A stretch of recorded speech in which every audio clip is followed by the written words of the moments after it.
Hello friends, welcome. हम आपके host आपके दोस्त Roy. Welcome to this presentation from Rising power.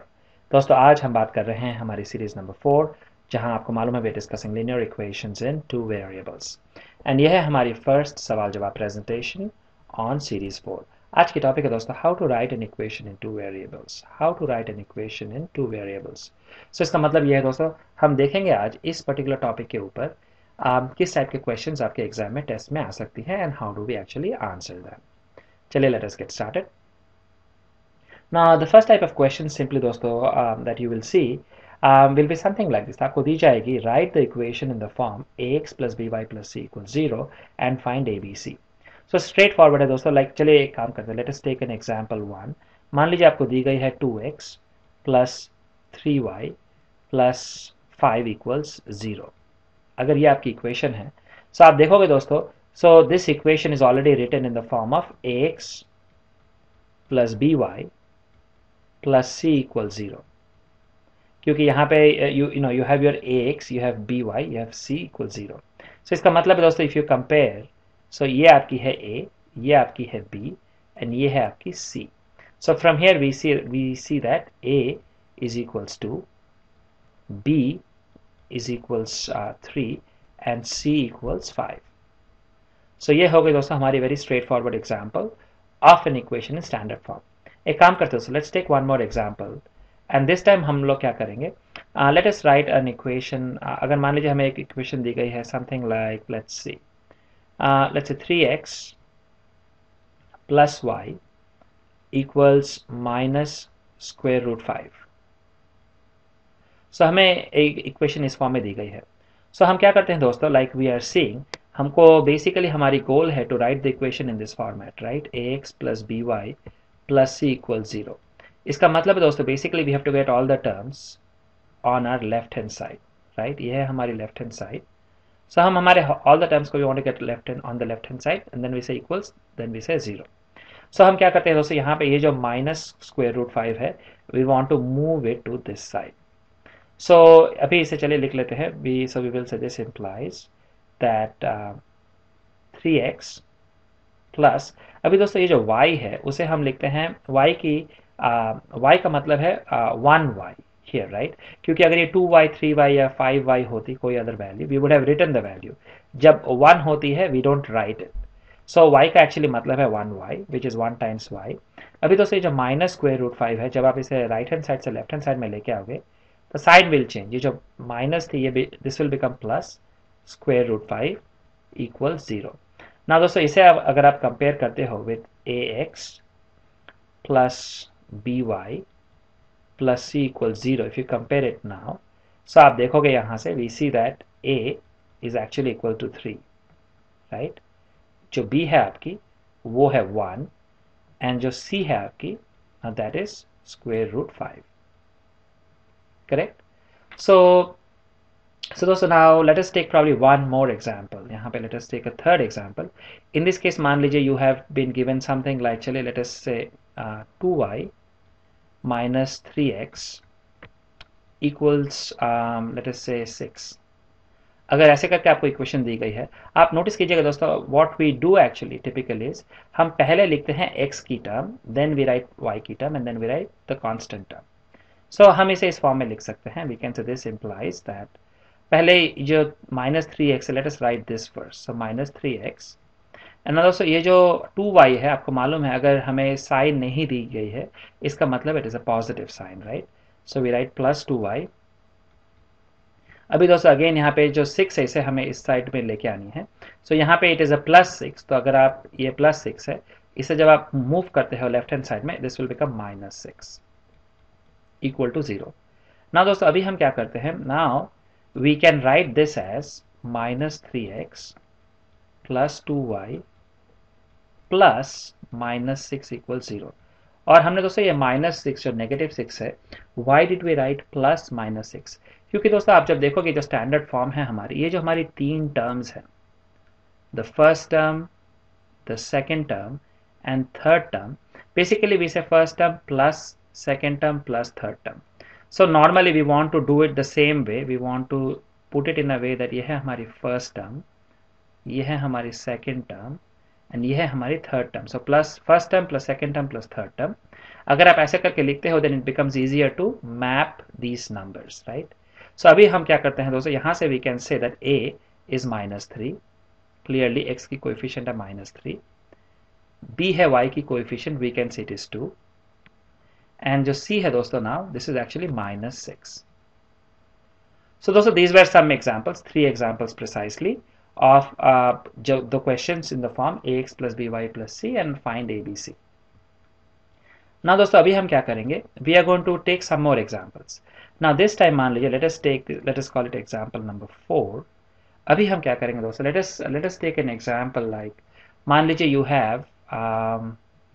have मान लीजिए x equals 5. ये है आपकी इक्वेशन. अगर ये आपकी इक्वेशन है ना, आपको इसे इस फॉर्म में लिखनी है, तो दोस्तों आप नोटिस करोगे this is a strange type because यहाँ पे y एग्जिस्ट ही नहीं करती है, राइट. सो इसको दोस्तों हम क्या लिखते हैं, अगर आपके पास यहाँ पे y बिल्कुल है ही नहीं तो आप इसे सोच सकते हो, you can say this implies almost like x जो आपकी है यहाँ पे प्लस 0, राइट, इक्वल्स 5, राइट. और you can think of this way कि ये है आपकी x, ये जो 0 है दोस्तों, you can think of this as 0 times y. And अभी एक काम करते हैं, जो प्लस 5 है दोस्तों आपकी इस तरफ, let us move it to this side, तो ये बन जाएगी आपकी -5 इक्वल 0. और फिर दोस्तों अगेन हम लिखना चाहते हैं इसको सम ऑफ 3 टर्म्स. सो अभी x को लिखते हैं 1 times x plus 0 times y plus इसे लिखते हैं plus -5 equal 0.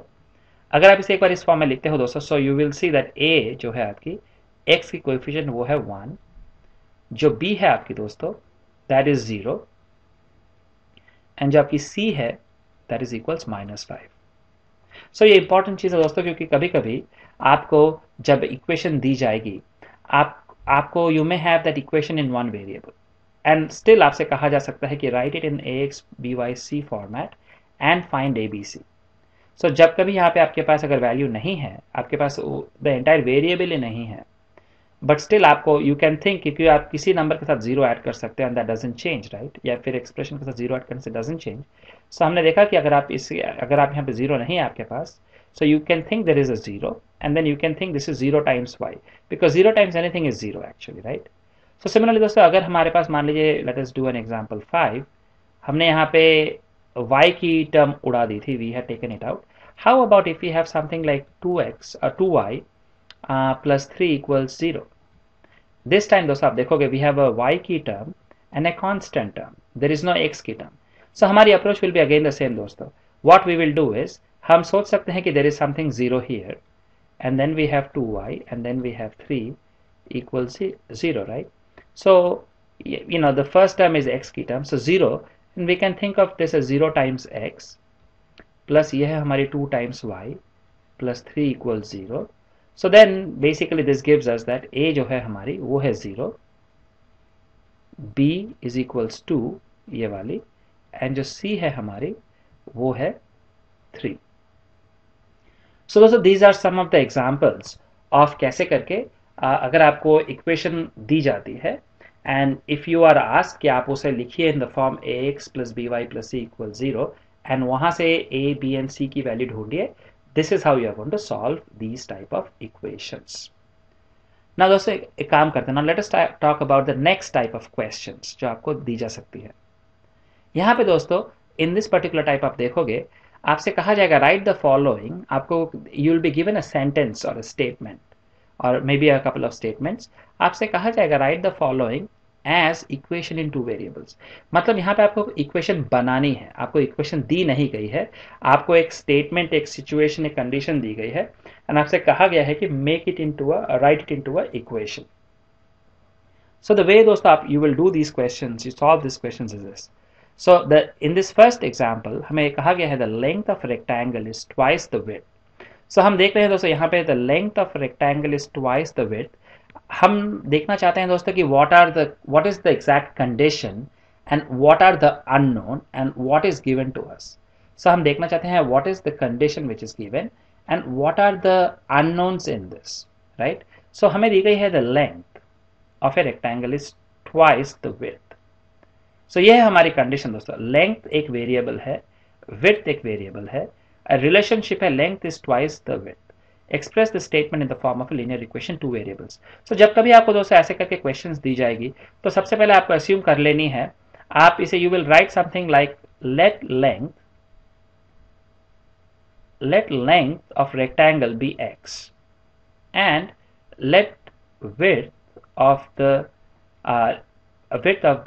rectangle be y and दोस्तों यहाँ पे हम शॉर्ट हैंड में लिख रहे हैं एज यू कैन सी। सो आप इसे you will write it in detail। आप लिखोगे let length of the rectangle equals x and then आप लिखोगे next statement let width of the rectangle equals y।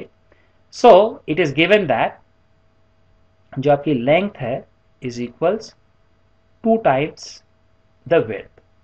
And दोस्तों ये जो है this basically is an equation in 2 variables, right. क्योंकि अभी हमने देखी है you can basically write this as x minus 2y equals 0 and this is a perfect equation in 2 variables where you have ax plus by plus c equals 0। यहाँ पे जो constant की term है that is actually equal 0।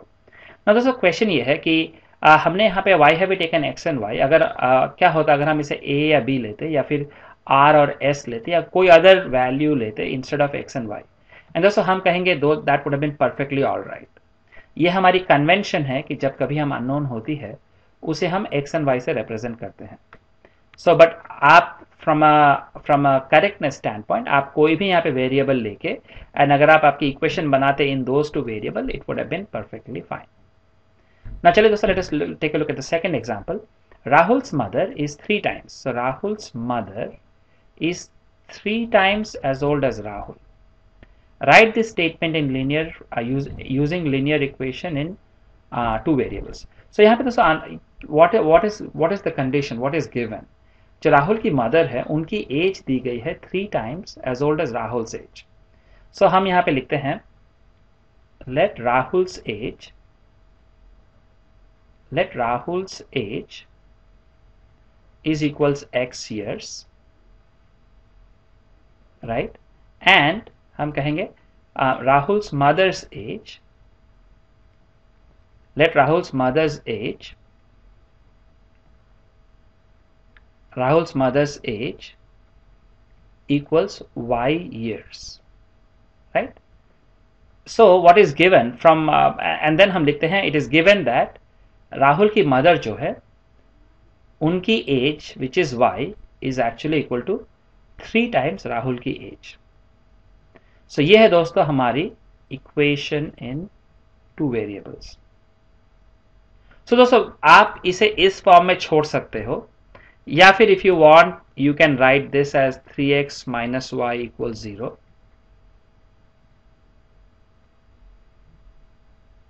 Right. both are correct. So यहाँ पे the examiner he or she is trying to find out कि आपको एक statement दी जाने से आप उसे can you understand that and can you translate it in the form of a linear equation 2 variables. So दोस्तों हमने जैसे कहा आपको ये ढूंढनी है कि कौन सी what is the condition, कौन सी चीजें अननोन है और उनके बीच क्या रिलेशनशिप है। इन दिस एग्जांपल हमने देखे कि राहुल की मदर की age is 3 times as old as Rahul. So Rahul age अगर x होती है, राहुल की मदर की एज y है, ये दोनों हमारी अननोन है, लेकिन हमें दी गई है राहुल की mother's age y is equals 3 times Rahul's age. So दोस्तों चलिए before we wrap it up we will take probably 1 or 2 more examples. यहाँ पे दोस्तों सिंपली दी गई है sum of 2 numbers is 10। Express this statement in the form of linear equations 2 variables. So यहाँ पे आप देखोगे दोस्तों simply हमें ये कहा गया है कि sum of 2 numbers is 10। तो यहाँ पे दोस्तों हमें explicitly नहीं कहा गया है कि what are the 2 unknowns, सिर्फ ये कहा गया है sum of 2 numbers। So हम again simply what we will say is let one number be x and second number, and चलिए नंबर को शॉर्ट फॉर्म में लिखते हैं, second number equals y। So this time दोस्तों हमें क्या दिया गया है सम, that is x plus y is equals 10. So ये बन गई दोस्तों हमारी linear equation in two variables. So we have been given sum of two numbers, right? So one number अगर x है, दूसरी number y है, then sum of two numbers, sum का मतलब है x plus y, right, is equals 10, and that is all we have been given. And also this is our last example. So there are a total of 40 students in my class. We have both boy students and girl students. Write this statement in the linear using linear equation two variables. So यहाँ पे दोस्तों हम देख रहे हैं total number of students दी गई है 40 and we have boy students and we have girl students. So हम इसे लिख सकते हैं basically let number of boys or boy students x and let number of girl students or girls equals y. So हमें दी गई है number of boy students plus number of girl students equals 40. So this is our linear equation in two variables in this particular case.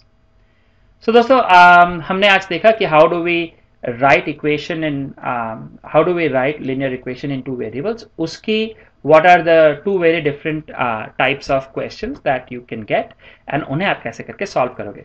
अगले episode में दोस्तों we are going to talk more about solving linear equations in two variables and questions on that particular topic. उस episode में फिर मिलेंगे दोस्तों, तब तक के लिए शुक्रिया, धन्यवाद.